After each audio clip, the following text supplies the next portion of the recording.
Բարև ձեզ, Օրագիր Նյուզի եթերում օրակարգն է, տաղավարում այսօր հյուրընկալել ենք քաղաքագետ Սթենֆորդի համալսարանի քաղաքագիտության դոկտոր Արտուր Խաչիկյանին։ Բարև ձեզ, պարոն Խաչիկյան, շնորհակալ եմ, որ այստեղ եք։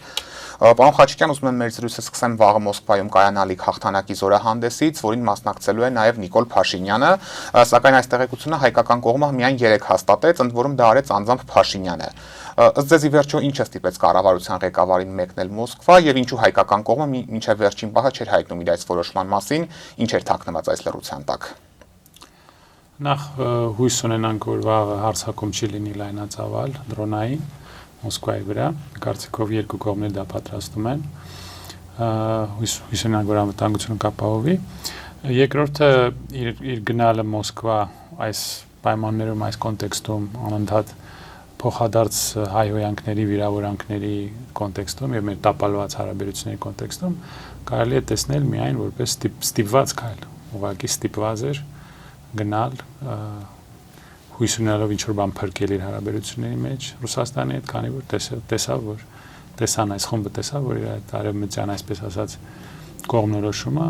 դարավ ի ոչինչ, մենք ոչինչ չստացանք։ Այսինքն հիմա Ռուսաստանից են փորձելու ինչ-որ բաներ ստանալ ու ինչ մասնավորապես։ Կարծիքով արդեն ուշ է, նրանք շատ լավ, ռուսները իրենց շատ լավ գիտեն, մինչև իրանց իշխանության գալն էլ գիտեին, նրանք դժվար չի իմանալով ձեր դրոշը վառում, ձեր դեսպանատան դեմ կամ կալոշ գցում ձեր շենքի վրա արյունոտ, դա դժվար չի։ Դրա համար սրանք դիվանագիտությունից հեռու մարդիկ են։ Թուրքիայում, Ադրբեջանում ղեկավարները դրոշ չեն վառում եւ արյունոք ցապոք չեն գցում ոչ մեկի վրա։ Նրանք նենց են, որ ամբողջ աշխարհը իրանցից կախված է։ Եվ Բաքվում անընդհատ տեսնում եք հանդիպումներ, կոնֆերանսներ, մեր շատ դեմոկրատական սիրելի եվրոպացիները գնում են անընդհատ Ալիևի մոտ։ Պարգևատրում են կնոջը։ Այո, եւ նաեւ ռուսական պատրիարխը, որը շատ ցավալի է։ Դրանով անդրադառնանք մենք։ Շատ ցավալի, իհարկե, բայց տեսնում եք, որ մեզ ասում են դեմոկրատիա, բայց իրանց հերոսը դարավ Ալիևը, չհետաքրքիր է շատ։ Շատ չէ, բայց գիտեք, դա էլ հեչ, երեք դուք տեսեք Մակրոնը, որը հայերեն սրտատրոպ այդ բաները գրում էր Արցախի բռնազավթման օրերին։ Այո, հետո Արցախը հանձնեց, ինքը կողքը նստած էր, չէ, որ այս մարդը հանձնեց Արցախը, չբացատրեց ինչու եւ ինչի դեմ դիմաց։ Հիմա երեք պատմական դեպք Ֆրանսիայի պատմության մեջ Ֆրանսիայում ընդունում են տերորիստին բարձրագույն մակարդակով գրկում, իր հետ ծիծաղում մի մարդ, որը հայտնի է նրանով, որ նա Ալ-Կաիդայից ծնված Ալ-Նուսրա կազմակերպության անդամներ, իմ կարծիքով դաժե ղեկավարն էր։ Ինչը վերջերս գրանցված էր որպես ահաբեկչական կազմակերպություն, մինչև Սիրիայում իշխանությունը վերցնելը։ Դե նա երևի USAID տրեյնինգ անցավ, բանում Դամասկոսում, իրան թրաշեցին, սափրեցին, մասկարեցին, ֆենեցին ու դարավ դեմոկրատական Սիրիայի ղեկավար։ Եվ հիմա իրան ընդունում են Ելիսյան պալասում։ Ամենաբարձր մակարդակով։ Այո։ Այսինքն վերջացավ այդ բոլոր խոսակցությունները միջազգային հանրության, միջազգային օրենքի, արևմտյան արժեքների, դեմոկրատիայի, մարդու իրավունք, այդ ամեն ինչը դարավ ջուր, որտեղ տերորիստին դարձնում են երկրի դեր բերում են Եվրոպա ընդունում են, Սիբանում, Գազայում էլ Իսրայելը Միացյալ Նահանգները 60,000 մարդ ձեր աչքի առաջ կտոր արեցին իրանց ռումբերով եւ ասում են իրենց պետք է ստեղից հանել։ Մի ամբողջ ազգ ուզում են տեղահանել ՄԱԿ-ի կողմից ճանաչված իր երկրից։ Այսինքն մենք ապրում ենք, դե ինչպես միշտ ենք ապրում, հիմա ուղղակի մեր պատրանքները էլ չկան։ Մենք ապրում ենք վայրենի ջունգլի օրենքով ապրող մի աշխարհում եւ այսպես փոքրիկ միամիտ եւ պետականության անպատրաստ ժողովուրդները այս աշխարհում երկար չեն ապրել։ Պարոն Խաչիկյան, նույն Մոսկվայի զորահանդեսի մասով մամուլը գրում է, որ Նիկոլ Փաշինյանը Ռուսաստանից փորձելու է երաշխիքներ ստանալ, որ վերջինս առնվազն չի խոչընդոտի իր վերընտրությանը, ինչի հետ նրան հաջողվի, ապա առաջիկայում Հայաստանում արտահերթ ընտրություններ կկայանան։ Ինչ եք կարծում, Փաշինյանը Մոսկվայում փորձելու է նման խնդիր լուծել եւ որքանով դա նրան կհաջողվի, հաշվի առնելով հայ-ռուսական հարաբերությունների այս վերջին լարվածությունները տարիներ շարունակ նկատի ունեմ։ Ես այդ խոսակցությունները չեմ լսել եւ այդ խմբի հետ կապ չունեմ եւ Փառք Աստծո, Աստված հեռուպայի։ Ռուսաստանը միշտ ասել է, որ չի ուզում խառնվել Հայաստանի ներքին process-ների մեջ, քանի որ հետո նա պատասխանատվություն պետք է կրի արդյունքի համար։ Էլի կմեղադրեն ռուսներին, որ նրանք խառնվեցին, կառավարություն փոխեցին։ Չնայած արևմուտքը չի կաշկանդում, շատ հանգիստ էլ անում, խառնում, ամեն ինչ սաղին խառնում, հետո խափում Ուկրաինայի պես, գցում Վրաստանի Ուկրաինայի մեր պես։ Բայց Ռուսաստանը իմ կարծիքով այդպիսի ցանկություն չունի։ Ռուսաստանը ուղղակի պետք է որ այստեղ չլինի արևմուտքի բազա Կովկասում։ Քանի այս խումբը գոնե քիչ թե շատ փորձում է շատ հստակ պրոարևմտյան քայլեր չանել, նրանք իրենց ուղղակի հանդուրժում են իմ կարծիքով։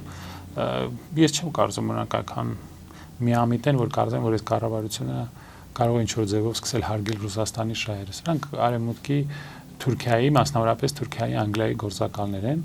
Այստեղ որոնց հետևը կանգնած է իրենց բանակը, ես գրել եի դրա մասին, քարոզիչների բանակը, որը տասնյակ միլիոնավոր դոլարներ է ստանում։ Այսինքն նրանք գործողությունը տեսնում են, այսինքն նրանք ինչ ոնց պետք է հավատան սրանց։ Լավագույն դեպքում կհանդուրժեն, չեն խառնվի, լավագույն դեպքում։ Իմ կարծիքով, բայց հա ենթադրություններ են։ Ես այնտեղ կապեր չունեմ, որ դες ասեմ։ Չնայած ես KGB agent եմ, բայց ես չեմ ասել։ Ձեզ շատ են այդ մեղադրանքը հնչեցնում։ Հա, իհարկե։ Հետաքրքիր այն է, որ դա ասում են այն մարդիկ, ովքեր իրենց սեփական կայքերի վրա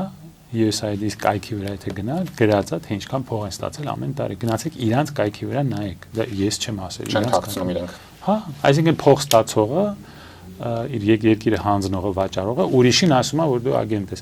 Ժողովրդական շատ լավ արտահայտություն կա, բայց չեմ կարող եթերով ասեմ։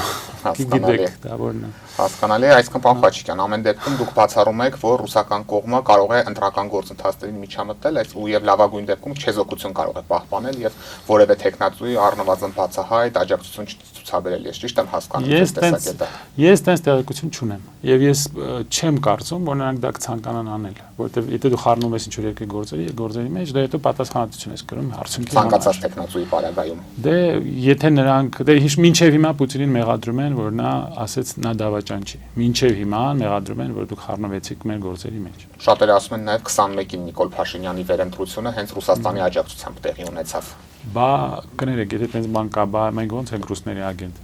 Եթե նրանք Փաշինյանի ընկերն են, ես իրենց ամեն օր շատ մանրամասն բան եմ անում, քննարկում եմ, բա ոնց է մեզ հակառակ իմիտացիան եք փորձում ստեղծել ձեզ ասեմ։ Հա, դե տենց կարելի է հասնել արդեն բան հոգեբուժական կլինիկայի, նրանք արդեն կարծեմ այնտեղ են հասնելու։ Երեք Նիկոլ Փաշինյանը ազգային ժողովում հերթական անգամ իր ինքնատիրապետումը կորցրեց, անձնական վիրավորանքներ ու սպառնալիքներ հնչեցրեց իրեն հարցեր տվող եւ խնդիրների մասին բարձրաձայնող ընդդիմադիր падգամավորներին։ Ինչով եք պայմանավորում այս adekvat պահվածքը, որը վերջին շրջանում շատ հաճախակի է դարձել, նախկինում էր լինում, բայց ոչ այսքան հաճախակի։ Դա շատ բացատրելի բան է, հեշտ բացատրելի բան է եւ հոգեբանության մեջ, ես հոգեբան չեմ, բայց որոշ չափով որոշ բաներ սովորել եմ միջազգային հարաբերությունների վերաբերյալ,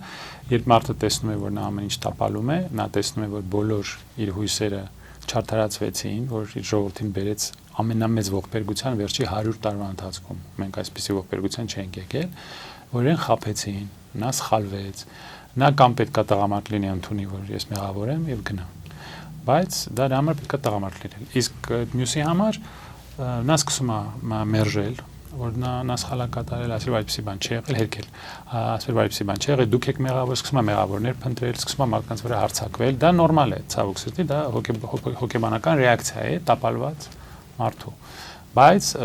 դժբախտություն այն է, որ մենք այս մարդու ձեռքում ենք։ Իսկ ինչ վերաբերվում է այդ պարլամենտ կոչեցյալին, դա պարլամենտ չի, դուք կարող եք մտնել YouTube մի հատ նայեք էլի Ֆրանսիայում պարլամենտը ոնց աշխատում, Անգլիայում պարլամենտը առաջի պարլամենտն է, չէ՞, Անգլիայում 13-րդ դարում դեռ նրանք պարլամենտ ունեն։ Նրանք լրիվ ուրիշ կներեք որակի հասարակություն են։ Ես իրենց շատ սիրում եմ, չնայած իրենց արտաքին քաղաքականությունը հակահայկական է, բայց որպես հասարակություն ժողովրդավարական ինստիտուտների առումով կայացած երկրներ են։ Շատ կայացած։ Դուք մի հատ նայեք իրենց պարլամենտը ու նայեք սա ոնց որ ավտոբուսի կայարանի բան լինի, կայանի կռիվ։ Իսկ օրինակ ձեզ հայտնի է աշխարհի որևէ երկիր, որի խորհրդարանում վարչապետը ընդ որում ժողովրդավարական երկիր նման իրեն գոնե ժողովրդավարական համարող նման պահվածք է դրսևորում։ Ես դες բան չեմ տեսել, դե կարող է ինչ որ Մումբայում ինչ որ կղզի լինի, որը ես չեմ նկատել, բայց ես այդպեսի բան չեմ հիշել։ Ոչ չեմ հիշում, ոչ Միջին Արևելքում, ոչ Աֆրիկայում, ոչ Հարավային Ամերիկայում, Ասիայում այսպիսի բան, ասում եմ մեր բախտը շատ բերել է, որ մեզ ոչ ոք չի ճանաչում, որ ոչ ոք չի նայում սա։ Եթե նրանք սա նայեն, եթե դուք երիտասարդ եք մեր կգնաք արտասահման, դες կարծեն դուք որտեղից եք, դուք ասեք Արմենիա, նրանք սկսեն ձեր վրա sense նայել։ Հույս ունենանք, որ չեն ճանաչի, չեն տեսած չեն լինեն ամեն ինչ կատարվում է մեր խորհրդարանում։ Ամաչում եմ, ես ամաչում եմ, որ այստեղից եմ, որովհետև որ դուք գնում եք Լոնդոն, դուք գնում եք Փարիզ, գնում եք Վաշինգտոն, տեսնում եք այդ կլաս ունեցող մարդիկ, կլաս ունեցող քաղաքական գործիչներ, անգամ եթե ձեր հետ անհամաձայն են, նրանք ձեր հետ ժպիտով, հարգանքով խոսում են, դա իրենց ամենամեծ առավելությունն է արևմուտքի։ Մշակույթի մասին է խոսում դա։ Այո, իհարկե, եւ դուք դրանից հետո սա եք տեսնում։ Եթե մեր այս Եվրոբեսեդկայի թիմը նրանք իսկապես ինչ որ բան իմանային արևմուտքի մասին, նրանք հասկանան արևմուտքի առաջի առավելությունը իրանց մշակույթն է, որ մարդուն չեն վիրավորում, հարգանքով են վերաբերվում, արժանապատիվ ակտիվիստ ծեծելը մտնում է այդ մշակույթի մեջ պարոն Խաչիկյան, անուն ինքնիշխանության։ Երևի է տրեյնինգների հետևանքն է, էլի, որ USAID-ին դուք տեսաք, չէ, 100 քանի, չէ, 100 չէ, 318, թե 360 ժուրնալիստ տրեյնինգ է անցել, բարձվում է վերջի տարիներին 300-ից ավել, 50 մեդիա հարթակ, 1180 մարդ։ Այդ թվերը կախել եմ, ախր ես չեմ ասում, իրանք են ասում։ USAID-ի զեկուցումն է, գնացեք, կարդացեք։ Ու այդ տրեյնինգների հետևանքով մեր մոտ լրագրող են ծեծում կամերաների դեմ, մարդու երեսին թքում են, պարլամենտը դարձրել են, ինչպես մենք ասում ենք, ախոր, ամաչելու, արդեն չգիտեմ ինչքան կարելի է ամաչել սրա։ Ներողություն եմ խնդրում, բայց վարչապետը համբալով է դիմում պատգամավորներին, երբևէ կարող ենք պատկերացնել։ Գիտեք, չէ, բայց մյուս կողմից ամեն մարդ գիտի անմայն ինչ որ նա գիտի։ Այդ մարդը դա գիտի։ Իր այդ շրջապատը։ Այդ արժե համակարգի կարողն է։ Դա մի քիչ բարդ արտահայտություն է իր համար, բայց այդ մարդիկ, այդ խումբը այդ գիտեն։ Նրանք, եթե դուք ինձ հիմա տանեք, խնդրեք, որ ես ասենք բեյսբոլ խաղամ, ես կյանքում 2 անգամ եմ խաղացել Ամերիկայում։ Ես չգիտեմ դա ոնց են խաղում։ Ես պետք է մեկը սովորացնի։ Նրանք չգիտեն երկիր կառավարելը ինչ է, կամ դիվանագիտությունը ինչ է։ Նրանք անում են ինչ որ նրանք գիտեն։ Նրանք ինչ գիտեն։ Քուչի կռիվ, վիրավորանքներ, դժվար թե դա էլ իմանան, քանի որ անգամ ձեր նշած համակարգի կանոններով էլի ընդունված չի, երբ որ 10-15 հոգով մի հոգու են ծեծում, դա հատուկ իր անվանումը ունի, հենց այդ ձեր նշած վայրում։ Գիտեմ, այո, գիտեմ, դա էլ տղամարդավարի չէր, ոչ էլ դա իսկապես տղամարդու կռիվ էր, դա գեղեցիկ էլ չէր, անգամ որպես կռիվ, դա լավ կռիվ չէր էլի, տենց չեն անում։ Այդ տրեյնինգները երևի պետք է օնլայնել եւ կարատե սովորացնել, բոքս կամ ինչ-որ ուրիշ բաներ։ Պարոն Խաչիկյան, նույն Նիկոլ Փաշինյանի անադեկվատ պահվածքը շատերը մեկնաբանում են այն իրողությամբ, որ վերջինս գիտակցում է, որ առնվազն 2026 թվականին ինքը կորցնելու է իշխանությունը, դրա համար էլ նման հաճախ այդպիսի անադեկվատ պահվածք է դրսևորում։ Դուք կիսում եք այս տեսակետը։ Հնարավոր է։ Դա նախ իր հասկանում է, որ ամեն ինչ տապալել է եւ էլ մեղավոր չի կարող գտնի։ Բոլորը մեղավոր են, երկրորդը մեղավոր է, երրորդը մեղավոր է, նախկինները բանակը Ռուսաստանը, էլ մեղավոր չգտավ։ Մեկ էլ արևմտյան հայերը, որ նրանց լավ չէին պահել, դրա համար նրանց մորթեցին։ Եվ նա գիտի երևի, որ ռեյտինգները շատ ցածր են, բայց ցավոք սրտի մեր ընդդիմությունն էլ է շատ դժվար վիճակում, իրանց ռեյտինգներն են ցածր, ու նրանք իրենց մեջ անընդհատ կռվում են, փոխանակ միավորվեն։ Իսկ ինչ կլինի ապագայում, չգիտեմ, Գյումրիում ինչ որ հույս մենք ունեցանք, բայց նրանք տեսակ ինչ խախտումներ արեցին, ցուցակներով ման էին գալիս, մարդկանց տներից բերում էին, որ իրանց ուզած մարդիկ քվեարկեն, դա խախտում է։ Հետո լույսն էին անջատում։ Ես կպահանջեմ 21-ի համապետական ընտրությունների վաղտել էր ժամանակել էր տեղամասերը հոսանքազրկվել։ Ահա, ուրեմն պետք է մոմեր ունենալ։ Ես անձամբ կգնամ մոմ կբաժանեմ մարդկանց, որ հենց որ լույս անջատեն, մոմերը վառեն, որ չկարողանան այդ արկղների մեջ գցել ինչ որ ուրիշ բաներ։ Իսկ այս առումով, այսինքն հնարավոր համարում եք ընտրությունների միջոցով իշխանափոխության հասնելը, որովհետև ընդդիմությունը այս հարցում էլ տարբեր տեսակետներ ունի։ Ընդդիմության մի թևը պնդում է, որ դա անհնար է, իսկ մյուս թևը, մասնավորապես երկրորդ նախագահի թիմակիցները, կարծում են, որ իրատեսական է։ Անձամբ որքանով եք իրատեսական համարում եւ հայաստանյան իրողությունների պայմաններում։ Դե գիտեք, Գյումրին ցույց տվեց, որ գուցե կա այդպիսի հնարավորություն, ես չեմ կարող հաստատ ասել, ես բան չեմ։ Եվրոբեսեդկա գետ չեմ, որ անընդհատ ապագայի մասին չխոսեմ։ Կարծում եմ, որ հնարավոր է գուցե, բայց մյուս կողմից ամեն ինչ պետք է փորձել, ամեն ինչ։ Փողոցը փորձեցին մի քանի անգամ, բայց չկարողացան ճիշտ կազմակերպել։ Դա էլ ընդդիմության մեղքն է։ Ժողովուրդը դուրս էր եկել փողոց, բոլորս է դուրս են եկել փողոց, բայց նրանք չկարողացան դա կազմակերպել։ Շատ դեպքերում գերազանցում էր նաև 2018-ին դուրս եկած մարդկանց թիվը։ Ես 2 անգամ էլ այնտեղ էի։ Ես 18 թվին էի, կներեք Էշխելքից, այո, 3 օր, 4 օր կարծում եմ, որ դեպի լավը կգնա, տեսեք ինչ ստացվեց, ինձ էլ խաբեցին, բոլորի պես։ Այն ժամանակն էլ այնտեղ, հետո բանի Սրբազանի շարժման ժամանակն է, շատ ավելի շատ մարդ կար։ Ես շատ լավ հիշում եմ այդ թվերը, ես այնտեղ էի։ Բայց հատկապես մայիսի 9-ին նախորդ տարի։ Այո, բայց ցավոք սրտի մենք չունեցանք պլան, գործողությունների պլան, մենք չկարողացանք հասկանալ, որ որոշ մարդիկ պետք է իրանց անձնական ամբիցիաները դնեն մի կողմ եւ դուրս չգան բեմ, որտեղ ժողովուրդը իրանց չի ուզում տեսնել, չի ուզում, նրանք չեն ուզում դա հասկանալ։ Իրենց համար կարևորը իշխանության գալն է։ նախկին նախագահների նկատի ունեք։ Ես դրան ոչ, ես նախկին նախագահի մասին չեմ խոսում, դա իմ գործը չի, իրանց մեջ թող նրանք իրենց հարցերը բարձրան։ Ես խոսում եմ որոշ մարդկանց մասին, ովքեր հենց որ գործիչների։ Եկեք բան չճշտենք, որ ոչ մեկին չնեղացնեմ, առանց դրա բոլորը ինձ այնդ նեղացած են, դա նշանակում է չեզոք դիրքում եմ, դա ված չի։ Թող այդ մարդիկ շատ լավ գիտեն ովքեր են։ Որոնք որ դուրս են գալի բեմ, ժողովուրդը գնում է տուն։ Գնացեք նայեք։ Այդ մարդկանց մենք չկարողացանք համոզել, որ նրանք բեմ դուրս չգան։ Ես ասել եմ իմ ընկերուհին, ասել է ես իմ բնակարանը իրեն կնվիրեմ։ Մենակ նա դուրս չգա փողոց։ Էդ էլ չօգնեց։ Հասկանալի է։ Եվ պարոն Խաչիկյան, եթե այնուամենայնիվ օրինակ ընտրությունների արդյունքում մենք արձանագրենք մի իրավիճակ, երբ որ օրինակ ընդդիմությունը հաղթել է եւ իշխանություն վերցնելու հնարավորություն ունի, դուք այս իրավիճակում իրատեսական համարում եք, որ Նիկոլ Փաշինյանը կհանունի իշխանությունը, օրինակ շատերը պնդում են բախումների կգնա, այսպես օրենսդրական ինչ-որ փոփոխություններ են կատարում, որը նրանց օրինակ թույլ կտա չեղարկել ընտրությունների արդյունքները եւ նոր ընտրություններ նշանակել։ Այս սցենարը որքանով է իրատեսական։ Հնարավոր է, որ ինչ-որ բաներ բախումներ սկսվեն, հնարավոր է, որ ինչ-որ էլի կոմպրոմատներ գտնվեն, հարցակվեն մարդկանց վրա, այդ բարեկներին կարմիր բիլետներին էլի բերեն, փող տան, որ մարդկանց ծեծեն, ինչպես միշտ, դա է իր թավշյա ձեռագիրը դեմոկրատական, արևմուտքն էլ ոչինչ չի ասի, տեսակ չէ, որ ոչինչ չասեցին։ Լրագրող, եթե Ռուսաստանում Մեդվեդևի օգնականը մի հատ լրագրողի բանից ականջից վերցներ, ամբողջ աշխարհը հիմա դրա մասին խոսում էր։ Մեր մոտ բացի մարդ են ծեծում կամերաների դեմ, ասում են դա լավ է, որտեղ մեր ինքնաշխանց համար է, այսինքն մենք խուժանա պետություն դառանք։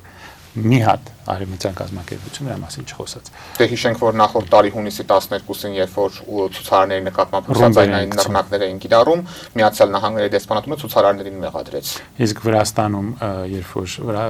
ցուցարարները պարլամենտի շենք էին, այրում նա խրախուսեց ցուցարարներին եւ այսինքն նրանք ունեն մի քանի ստանդարտներ եւ հենց որ պետքա սա են օգտագործում կամ սա են օգտագործում։ Երբ Ռուսաստանը մտնում է Ուկրաինա, դա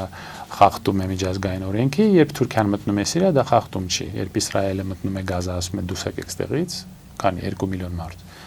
դա խախտում չի։ Այսինքն նրանք երևի մի բան անեն, մի հատ գիրք գրեն, իմանան երբ ինչ ստանդարտ են օգտագործում, որ մենք էլ հասկանանք։ Իսկ ինչու է արևմուտքը այսպես երկակի արժեքներ կիրառում կախված նպատակահարմարությունից։ Դա բոլորն են անում, բայց արևմուտքի մոտ դա շատ ավելի տգեղ է, որովհետև նրանք սիրուն խոսել։ Բոլոր երկրների արտաքին քաղաքականությունը շատ ցինիկ է, բոլորի։ Մենք դա չենք կարող հասկանալ, որովհետև միամիտ անկիրճ ժողովուրդ ենք, բայց Ռուսաստանի մոտ ավելի հեշտ է իրենց հասկանալ, նրանք գեղեցիկ չեն խոսում միջազգային բաների մասին, արժեքների մասին, հետո ցեղասպանություն կազմակերպում, նրանք ավելի ուղիղ են, թուրքերն էլ են այդպես, իրենց հատ ավելի հեշտ է, նրանք ուղիղ դերերին ասում են, մենք դες պետքա ոչնչացնենք, ասում դե լավ, մենք հիմա մեր անելիքը հասկանում ենք, իսկ արևմուտքը նույն ձևով գործում է, նույն ցինիկ ձևով գործում է, բայց դրա վրան դնում է այդ գեղեցիկ բառերը, ժողովրդավարության սոուսով։ Այո, այդ սոուսն է իրանց խանգարում։ Ես դրա համար եմ ասում, այո, այդ սոուսն է, այդ խոսակցություններն է, այդ մարդու իրավունք, դեմոկրատիա, տերորիստին բերում եք Ելիսյան, Պալասա ինչ է, Ֆրանսիայի նախագահը ժպտում գրկվում է տերորիստի հետ, ամբողջ աշխարհում ընդունված է տերորիստի հետ երբեք չեն հանդիպում ու չեն բանակցում, ամբողջ աշխարհում սա ինչ է այս։ Արժի համակարգի ճգնաժամի մասին է առնված։ Չկա էլ ոչ մի արժի համակարգ։ Ես ասում եմ, իրենց խնդրեմն է, որ նրանք սիրում են գեղեցիկ խոսել։ Իսկ մեր խնդրեմն է, որ մենք սիրում ենք լսել այդ գեղեցիկ հեքիաթները։ Իսկ աշխարհը աշխատում է լրիվ ուրիշ օրենքների հիման վրա։ Պարոն Խաչիկյան, մենք զրույցի սկզբում անդրադարձանք Ռուսաստանի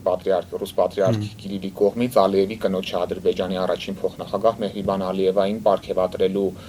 իրողությանը, ինչպես եք վերաբերվում սրան եւ ինչ խնդիր է փորձում Ռուսաստանը սրանով լուծել այն իրավիճակում, երբ օրինակ Ադրբեջանի նախագահը չի մեկնում հաղթանակի զորահանդեսին մասնակցելու, ինչ պատճառաբանությամբ։ Դա նախ ցավալի է, իմ համար անհասկանալի է, ինչու դա արվեց, ցավալի է, կարծիքով եթե մենք ունենայինք իսկապես վարյացական հարաբերություններ Ռուսաստանի հետ դաշնակցային հարաբերություններ, մենք կարողանայինք խոսել մեր ռուս ընկերների հետ, բարձել սա ինչ է նշանակում, ցավալի է շատ։ Այո, Ադրբեջանի Ռուսաստանի հարաբերությունները հիմա հարաբերություններում ճգնաժամ է, այս մի քանի ամիսը։ Ալիևը շատ վստահ է իրեն զգում, քանի որ ունի ուժեղ պետություն, ամբողջ աշխարհին անից կախված է, անընդհատ մարդիկ են գնում իր մոտ, նա կարող է իրեն թույլ տալ այսպիսի բան։ Կարծում եմ, սա ժամանակավոր է։ Նա պաշտոնապես համարում է Ռուսաստանի դաշնակից, Ռուսաստանը Ադրբեջանի կարիքը ունի, այդ հյուսիս-հարավ ճանապարհները Ադրբեջանով են անցնելու, նավթը եւ գազը Ադրբեջանի միջոցով է ծախում, իսկ Եվրոպան ձև է անում, որ չգիտի։ Նրանք Ադրբեջանի կարիքը ունեն, հնարավոր է, որ ինչ-որ փորձում են բան անել, հարաբերությունները լավացնել կամ damage control անել, հնարավոր է, ես ուղղակի չեմ ուզում ենթադրել, որտեղ չեմ հետևել, բայց ինքը ժեստը իհարկե շատ ցավալի է, որտեղ այնտեղ ոչնչացվում են եկեղեցիներ, դա անհասկանալի է։ Նշեցինք դուք էլ նշեցիք այդ մասին, որ ձեզ շատերը որակում են որպես ռուսական գործակալ, Կրեմլի ագենտ եւ այլն, անձամբ դուք դատապարտում եք ռուս պատրիարքի այս գործողությունը, որով նա պարգևատրեց Ադրբեջանի փոխնախագահին։ Նախ այդ լեզվակռիվի մասին ես դրա մեջ չեմ մտնում, որտեվ եթե սկսես դրանց պատասխանել, դա դառնում է այդ քուչի բազարը, որը ես ինձանից կներեք իմ արժանապատվությունից մի քիչ ցածր է։ Մենք ապրում ենք մի հասարակությունում, որտեղ ամեն ինչ կարելի է ասել ում մասին ուզես։ Իմ շատ սիրելի Ամերիկայում այսպիսի բանից հետո ես կարող էի նամակ գրել դատարան, այդ մարդուն կկարչեին դատարան, կհարցնեին, դուք ինչ հիմքի վրա եք այս դա ասում, եթե դուք հիմք չունեք, դուք մուծեիք օրինակ $100,000 ինձ զրպարտելու համար։ Ցիվիլ աշխարհում այդպես է հարցը լուծվում։ Բայց ասեցի ծիծաղալին այն է, որ այդ մեղադրանքները գալիս են այն մարդկանցից, ովքեր իրենց սեփական ինտերնետ կայքերի վրա կախել են իրենց ստացած գումարների հաշվարկները, կախածա, գնացեք նայեք։ Այսինքն մենք գիտենք այդ ժողովրդական ասացվածքը, որը ցավոքսեթի չի կարելի կրկնել, ով է մեղադրում, ում, ինչի մեջ։ Անհիմն է հայոյանքները, դա է իրենց տրեյնինգների հետևանքը։ Եթե նրանք արևմուտքից ինչ որ բան հասկանային, նրանք երբեք այսպես իրենց չէին պահի, որովհետև սա շատ ամոթ է։ Ինչ վերաբերում է ռուս պատրիարխի այս քայլին, ես ասացի դա շատ ցավալի է եւ չէ, ես ասացի, որ դա շատ ցավալի է։ Ես ռուս եկեղեցուն դատապարտել, չգիտեմ, որքանով կոռեկտ կլինի։ Հաստատապես ոչ առանց Ռուսաստանի իշխանությունների համաձայնության կամ կամքի է տեղի ունեցել։ Ես չգիտեմ դա, պետք է զգուշ լինել այսի բան ասելուց, պետք է հասկանալ դա ինչի արվեց, ես չեմ հետևել այս իրավիճակին, պետք է հասկանալ ինչու այդ քայլը արվեց, բայց իհարկե դա շատ ցավալի է։ Պարոն Խաչիկյան, իսկ ինչու Հայաստանից ոչ ոք, ոչ քաղաքական, ոչ փորձագիտական մակարդակով չարձագանքեց Մեհրիբան Ալիևային պարգևատրելու որոշմանը, բայց երբ օրինակ Վատիկանում էին պարգևատրել, այսպես մեծ աղմուկ եւ դժգոհության ալիք բարձրացավ։ Այստեղ մեր քաղաքական դաշտը ընդդիմությունը երկակի ստանդարտներ չի կիրառում։ Իհարկե։ Դուք ձեր հարցին նոր պատասխանեցիք ինձանից լավ։ Այսինքն փաստորեն նույն բանը արեց Վատիկանը, չհիշեցի ժամանակին, բայց այո, նույն բանը Վատիկանը արեց։ Իրենց ինչու չեք դատապարտում։ Հասկանում եք, մեր մոտ չկա քաղաքագիտություն, մեր մոտ կա դու ում թմից ես, հետա։ Դու ում ես սիրում, դու ռուսներն ես սիրում, թե արևմուտքին, դու ում թմից ես, դու որ խմբից ես, Ռոբերտի Սերժի թե ես մենք դառանք ինչ որ անկիրթ տգետ հասարակություն, որտեղ քաղաքականություն էլ չկա, սա քաղաքականություն չի, սա ինչ որ խմբերի ռազմիրատ է, սա պետություն չի։ Ցանկալի չի, չենք նկատում այդ տրամաբանությամբ գործում քաղաքական դաշտը ցավոք սրտի։ Այո, դրա համար կան ստանդարտներ, դուք պետք է ձեր մի ստանդարտ ունենաք բոլորի համար։ Ամերիկան, Ֆրանսիան, Անգլիան քրեական հանցագործություն են համարում արտաքին աղբյուրից փող ստանալը եւ երկրի հասարակական կարծիքի վրա ազդելը։ Գնացեք նայեք Ֆարա օրենքը 1938 Միացյալ Նահանգներում մինչև 5 տարի ազատազրկում եւ $250,000 տուգանք։ Դամ երկուսն էլ Ամերիկայում։ Բայց այդ նույն օրենքը Վրաստանում էր ընդունվում, դա հակաժողովրդավարական էր նախորդ տարի։ Приехали, ռուսները ասում են, դե տեսեք, Ֆրանսիայում 2 տարի ազատազրկում 45,000 € տուգանք, եթե դուք ազդում եք ներքին քաղաքական process-ներին։ Իսկ այդտեղ որ տասնյակ միլիոնավոր դոլարներ են ներմուծվում եւ մեր բլոգերները, ժուրնալիստները մեզ սովորացնում են որ ամեն ինչի մեղք Ռուսաստանը ցեղասպանությունն է կազմակերպել, այս հիմարությունները ասում են, դա եթե նրանք լինեին արևմուտքում, նրանք հիմա նստած կլինեին։ Ինչու՞ միայն բլոգերները, իշխանամետ քարոզիչներից մեկը, որը հանրային հեռուստաընկերությունում շատ հաճախ է հյուրընկալվում, հայտարարում է, վարչապետը չի կարող ասել, ես ասեմ, որ ցեղասպանությունը Ռուսաստանն է իրականացրել։ Դե մենք գնում ենք դեպի հոգեբուժարան։ Այսինքն մի երկրում, որտեղ ընդհանրապես կրթության համակարգը լրիվ տապալվել է, դուք որ մարդկանց հետ խոսում եք, ես դեմ չեմ, եթե ինչ որ մեկը հակադարձի, խելացի ձևով, անգամ հետաքրքիր է։ Ոնց որ բովանդակային ոչ թե անձնական վիրավորանքների դաշտում։ Դա ասենք ֆուտբոլ խաղալու ժամանակ, եթե մեր սիրելի Հենրի Մխիթարյանը չէ, ֆուտբոլ է խաղում, մեկը գա, ասենք, գնդակ է խփել տեղը, իրան, ասենք, բոքսի կամ գրիվ սկսի։ Դա արդեն այս ժանրից դուրս է գալիս, սա ֆուտբոլ չի, չէ՞։ քաղաքագիտությունը ունի օրենքները, կան ինչ-որ մտածելու օրենքներ, միտք կազմելու օրենքներ։ Դու գալիս եք ասում եք դու սրա ագենտն ես, նրա ագենտն ես, սկսում եք վիրավորել հայոյել, կռիվացել, սա քուչի բազար է, սա քաղաքագիտություն չի։ Ես դրա համար ոչ կարդում եմ իրանց գրածները, ոչ ուշադրություն եմ դարձնում, ոչ էլ մտադրություն ունեմ դա անելու։ Եվ մեր իրականության մեջ շատ են քննարկումները, որ Արևմուտքը Հայաստանին դավաճանեց, մասնավորապես Պրահայի հայտարարության մասով է այս գնահատականը հնչում, որ մեզ խոստացան պետք է ճանաչեն Հայաստանի տարածքային ամբողջականությունը, սակայն փաստացի դա տեղի չունեցավ։ Այս համատեքստում հակառակ կողմն էլ մեղադրում է Ռուսաստանին, որ վերջինս է Հայաստանին դավաճանել, մասնավորապես Արցախի մասով եւ նաեւ Հայաստանի տարածքի դեպքում հարձակումների մասով։ Դուք որքանով եք կիսում այս տեսակետը, Ռուսաստանը Հայաստանին դավաճանել է, թե հակառակը։ Ես շատ անգամ ասել եմ, համար տհաճ է, որ անգամ մենք այդ հիմարությունները կրկնում ենք, շատ անգամ ասել եմ, Ռուսաստանը իհարկե չօգնեց այն աստիճանով, որ ես հույսով էի, որ նա կօգնի։ Որը կարող է անել։ Կարող էր մի քիչ ուրիշ բանա, որովհետև Ռուսաստանը պայքարում է պատերազմի մեջ է հիմա գտնվում 30 երկրի հետ։ Ամբողջ ՆԱՏՕ-ի դեմ Ռուսաստանը հիմա կռվում է եւ հաղթում է 30 երկրի դեմ, որոնց տնտեսությունը 20 անգամ ավելի մեծ է, քան Ռուսաստանինը։ Եվ Ռուսաստանը հաղթում է։ Ռուսաստանը դժվար վիճակում է եւ այդ կոնֆլիկտը ստեղծեց մի իրավիճակ, որտեղ Ռուսաստանը Թուրքիային պետք է սիրաշահեր, որ գոնե հարավից երկրորդ հարված չհասցվի եւ գոնե Կովկասը չոր ստաբիլություն ապահովի այստեղ։ Բայց ցավոք սրտի Ռուսաստանը թույլ տվեց, որ Թուրքիան մտնի Կովկաս։ Իմ կարծիքով դա սխալ էր։ Դա մեծ սխալ էր։ Իհարկե ես կողմնակալ եմ այս հարցում եւ մենք ռուսներին չպետք է բացատրենք իրենց շահերը, մենք պետք է ուղղակի մտածեինք։ Օրինակ չբերենք իշխանության մի մարդ, որը սադրեր պատերազմը, որը բանակցությունները տապալեր, որը չպատասխաներ, երբ որ իրեն հարցնում էին, ինչի մասին եք բանակցում, որը 3 անգամ կամ 2 անգամ չկանգնացներ պատերազմը, երբ իրեն առաջարկում էին կանգնեցնել պատերազմը։ Շուշին հայկական պահելով, հետո նոյեմբերի 9-ը, հետո Պրագա գնալը, հետո ասում եմ, ես իմ համար շատ ցավալի էր տեսնել, որ ռուս խաղաղապահները ավելին չեն անում, բայց երբ որ ձեր սեփական երկրի ղեկավարը ասում է, որ Ղարաբաղը մեր երկիրը չէ, սա մեր ժողովուրդը չի, նրանց անվտանգությունը չի սպառնում եւ դա մեր գործը չի, այսինքն ես արդեն սովորել եմ պարզ օրինակները, որտեղ այս խելագարություններին պատասխանելը մենակ պարզ օրինակով պատկերացրեք ես իմ երեխայի հետ փողոցով գնամ, իմ երեխայի վրա հարձակվեն, ես փախնեմ տուն, ասեմ սա իմ գործը չի, ասեմ դուք եք մեղավոր, որ դուք իմ երեխային չպաշտպանեցիք։ Սա խելագարություն է։ Մենակ մեր մոտ ես Ղարաբաղի հանձնման օրը շատ ակտիվորեն մասնակցում էի փողոցներում այդ բոլոր process-ների։ Երևանի կեսը նստած էր ռեստորաններում։ Այնտեղ մարդկանց սպանում են, 200 մարդ են սպանել առաջ օրը, մարդիկ հանգիստ նստում ուտում խմում են։ Ու մենք ռուսներին ենք մեղադրում։ 2-3 օր հետո Սարյանի վրա փառատոն էր կամ Երշիկի փառատոներ, կամ Գարեջրի, կամ երկուսներ իրար հետ։ Մենք նստած սասիսկի ենք ուտում,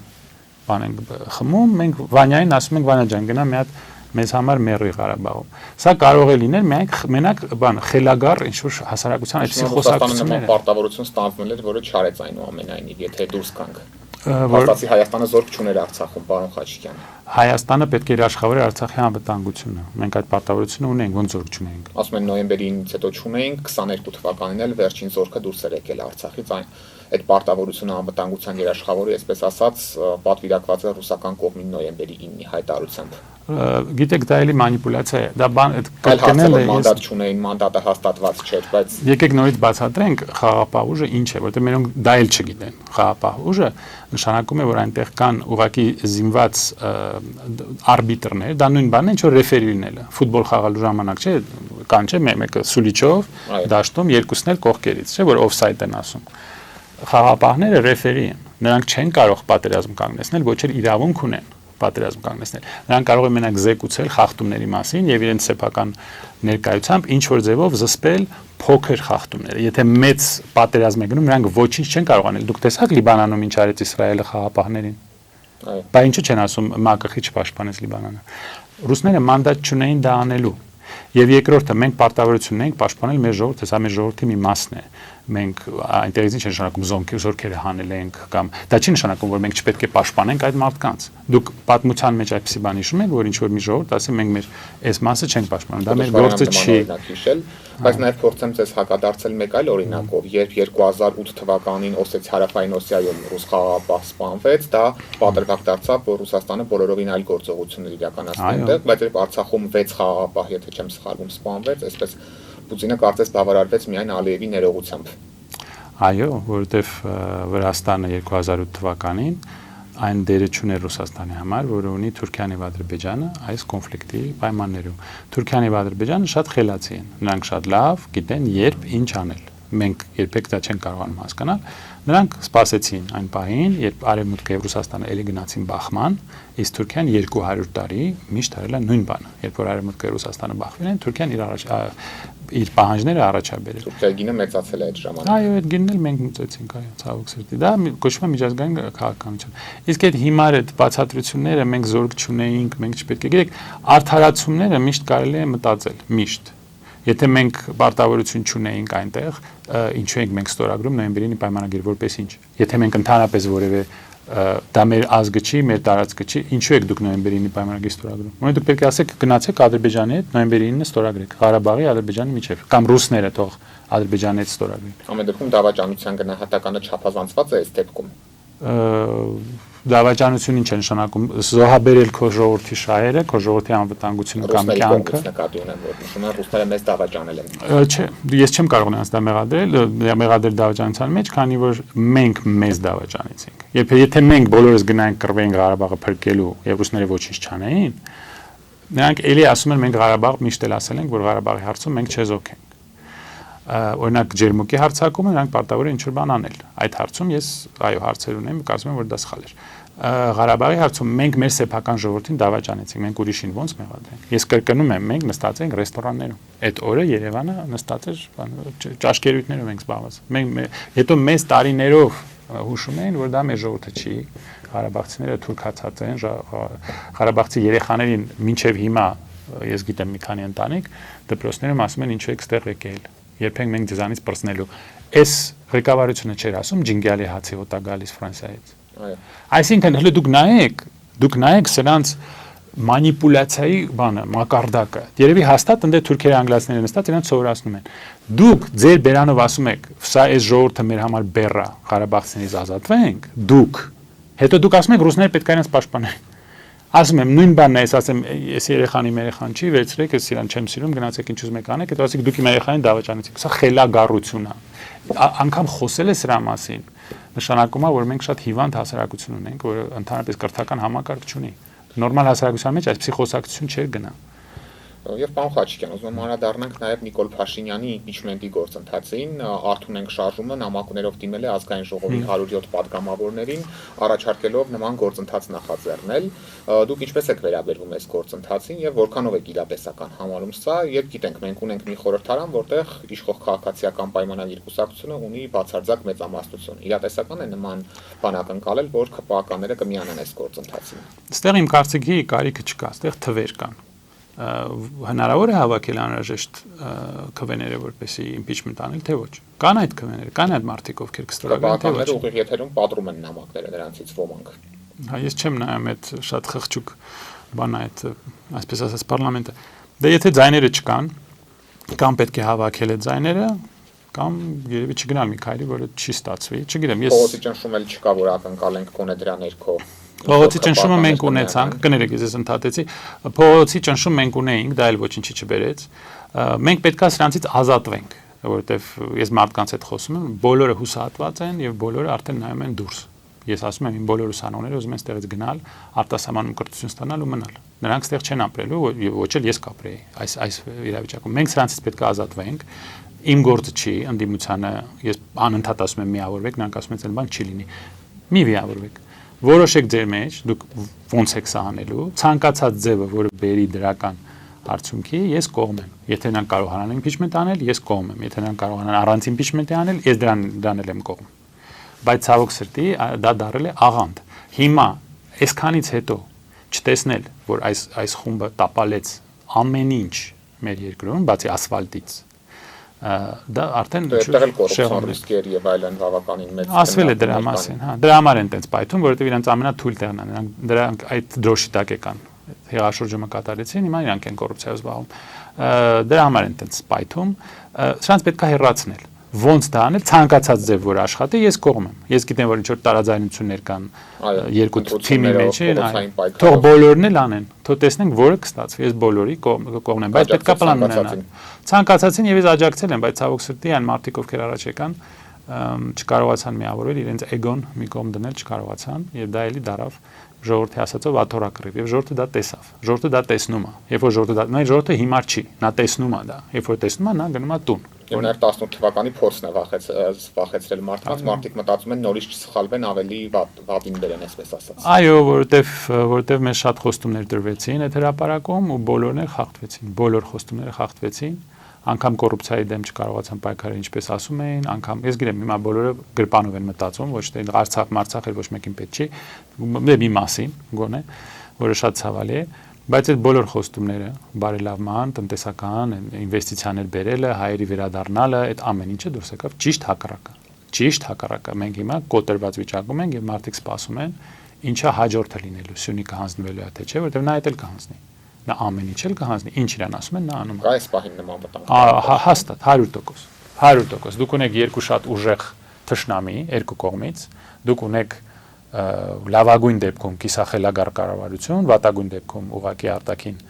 ազդեցության ագենտ եւ հետաքրքիր է որ Մուրի հետ երկու անգամ հանդիպել է, որ երկրի ղեկավարն է, ուրիշ երկրի հետախուզական գործակալության դիրեկտորի հետ հանդիպում։ Այն էլ Մեծ Բրիտանիայի։ Մեր քաղաքական թշնամու հիմա ցավոք սրտի, որտեղ որպես հասարակություն ես շատ եւ շատ սիրում եմ անգլիացիներին, բայց իրենց արտաքին քաղաքականությունը ցավոք սրտի հիմա մեր կողմը չէ, նա Թուրքիայի կողմն է։ Եվ վտանգը չեզոքացնելու միակ ճանապարհն էլ իշխանափոխությունն է, ձեր դիտարկմամբ, այս իշխանության հետ հույսեր չենք կարող կապել։ Իմ կարծիքի կարիքը չկա, դուք նայեք փաստերին, թե ինչ եղավ մեզ հետ 18 թվից հետո, բայց ով է գալու, այդ ժողովուրդը սպասում է այդ հարցի պատասխանին, որովհետև որոշ մարդիկ, որոնք առաջադրվում են, նրանք անցյալի մարդիկ են, եւ ժողովուրդը դա չի ուզում։ Մենք այս կրուգով գնում ենք անընդհատ։ Տեղատարածում մեջ ենք։ Այո, այսպես գնում ենք։ Սրան չենք ուզում, նոր մարդապետ, նոր մարդով, չգիտեմ, նախկիներին չենք ուզում, իսկ ում եք ուզում նոր մարդ, իսկ նոր մարդ կա, չկա։ Այսպես գնում ենք։ Այսպես շարժում ենք, ոչ միտեղ չենք կարողանում։ Դուրս գալ, դրա համար ժողովուրդը հուսահատ է, ել ոչ մեկին չի հավատում, շատ հիասթափված է։ Պարոն Խաչիկյան, շնորհակալ եմ հետաքրքիր զրույցի համար։ Շնորհակալություն։ Օրակարգն այսօր այսպիսին էր, այն ամփոփեցինք քաղաքագետ Սթենֆորդի համալսարանի քաղաքագիտության դոկտոր Արթուր Խաչիկյանի հետ։ Կհանդիպենք։